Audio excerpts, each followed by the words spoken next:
complaining nurse. But Robert Evans died, never having forgiven his daughter for their holy war.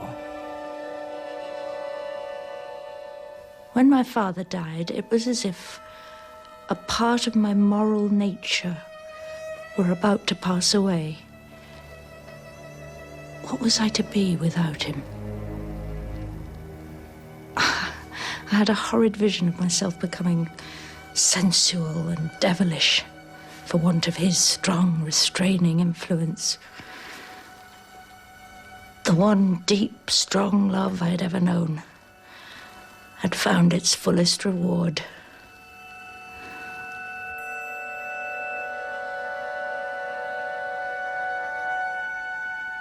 Of course, she'll never get a husband now. Not as if she possessed qualities likely to ensnare one. Except her opinions and self-righteousness. For all her genius, Mary Ann was very needy. She drifted through a string of hopeless relationships with wildly unsuitable or older married men. With such emotional turmoil, she couldn't focus on her writing. It had always been a dream of mine that one day I would write a novel.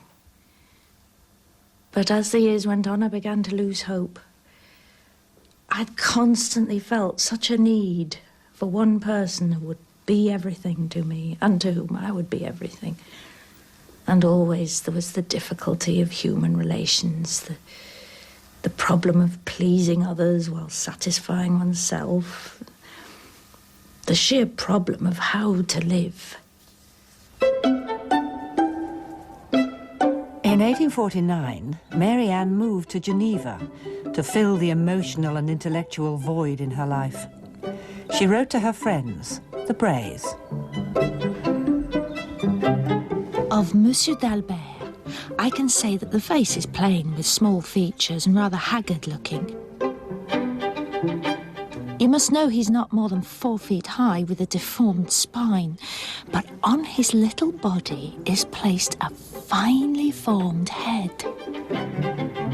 Mary Ann rented a room from Monsieur d'Albert Durade and his wife. Typically, she confused her mind and her heart. Attracted by his artistic temperament, she quickly became infatuated. There's another similarity here with Maggie Tulliver. She falls in love with the hunchbacked Philip Wakeham because she's fascinated by his mind. I remember how much you love books, Maggie. I shall bring you heaps of them. I've given up books. Don't deny yourself these things. Be that brilliant woman you are always destined to be. Full of fire and wit and imagination. But there's a naivety to that doomed love, as there was to all Mary Ann's infatuations with unavailable men. Durade, of course, never intended to leave his wife, so Mary Ann was alone again. It pleases, but it flatters. Why were men attracted to Mary Ann in the first place? In reality, the best you can say is that she was plain.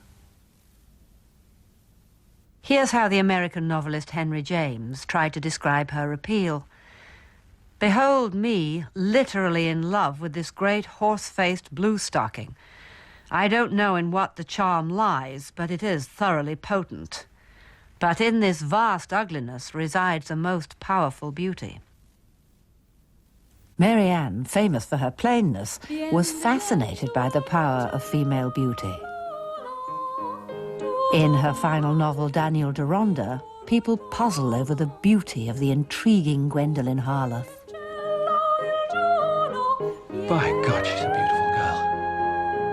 Yes. I'm rather sorry we invited her.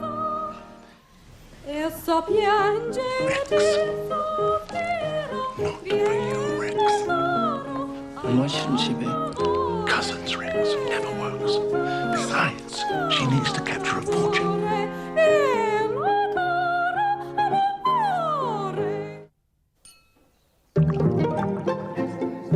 Mary Ann's intellect was dazzling, but she hadn't yet found a focus for her ambition. She finally came to London to stay at an infamous boarding house popular with writers and intellectuals. It was owned by John Chapman, the handsome publisher of her book, The Life of Jesus. To make an impression, she decided to change Mary Ann to a more sophisticated name. Let me introduce you all to our new guest, Miss Mary Ann Evans. Marion. Miss Marion Evans. Quite, Miss Mary Ann Evans. No. I fear I've not made myself clear. It's Marion, one name, not Mary Ann, two names. One little name, such a universe of difference. I feel sure Miss Marion Evans will be a splendid addition to our lively little band. Chapman lived here with his wife and his mistress. He kept a candid diary in which he wrote a close account of his private life. Very private life. There were codes against his wife's name for when she was menstruating and when he'd had sex with her. And next to Marion's name were similar symbols. Chapman's wife and his mistress had established a sulky truce with each other, but they certainly weren't going to have a third woman around. They closed ranks against Marion.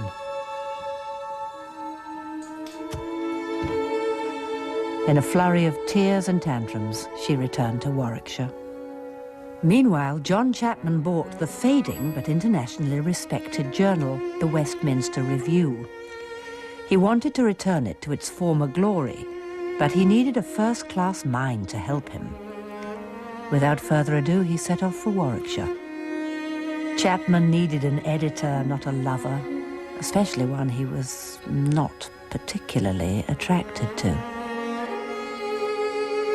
It may well be, my dear, thank you, that we should consider the efficacy of our mutual excitements. A man's appetites are like the tide. They swell and foam and crash, and then abate. And you may think I considered you little more than a plain diversion, a mere novelty, you may say. No, I say. You are a... But you see, my dear, there is an effect of female beauty that some women have and some women don't.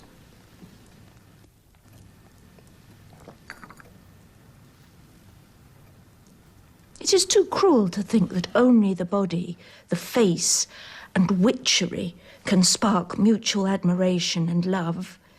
There is also the beauty of the mind, the cultivation of the soul. Marianne was very hurt, but ambitious enough to accept Chapman's offer. But few men at that time would have agreed to write for a magazine edited by a woman, so they had to keep her role quiet.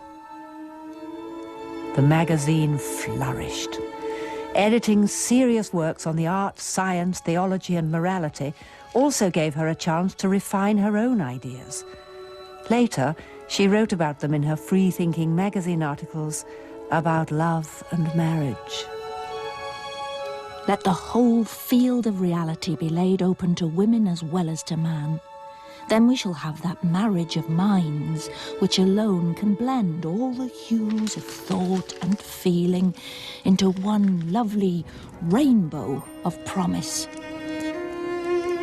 Marianne's triumph at the Westminster Review became an open secret. But she was still alone. Another infatuation was inevitable.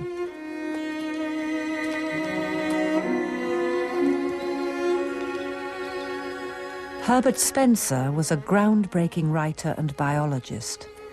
He, not Charles Darwin, coined the phrase survival of the fittest. Intellectually, they were a perfect match.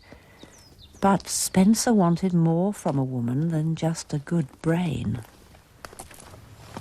I fear you are angry with me. Angry? No. You were the most admirable woman, mentally, I've ever known. Mentally?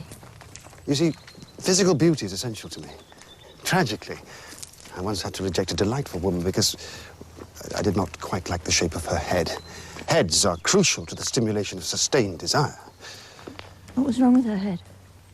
It was not smoothly feminine. I'm extremely sensitive to these things. The nose should be petite, the mouth a mere Cupid's bow. Miss Evans, I could not possibly consider an attachment to any woman not in possession of these essential qualities. Hideous hag. Sad, wizened witch. Jellyfish.